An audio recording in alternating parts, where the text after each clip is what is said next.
palabras antiguas que me hablan hoy.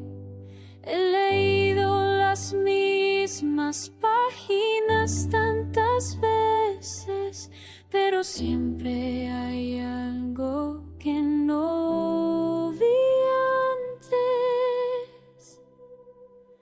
Gracias, Dios, por cada día de mi vida, por la paciencia cuando no comprendo. Me siento frágil con todas mis preguntas. Pensé que ya sabía, pero apenas empiezo. Tu verdad es agua y tengo tanta sed. No puedo forzar lo que solo tú revelas. Cada mañana vuelvo a estas palabras, intentando escuchar más que leer.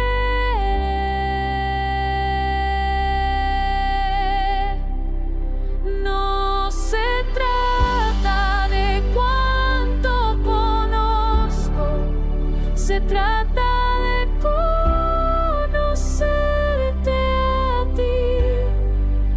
En el silencio entre las líneas, ahí es donde habitas, ahí es donde habitas. Gracias por la paz que no depende de entenderlo todo, por guiarme incluso cuando camino sin ver. Gracias por cada día,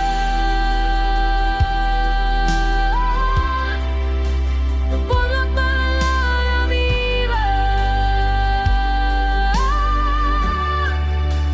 Gracias por cada día,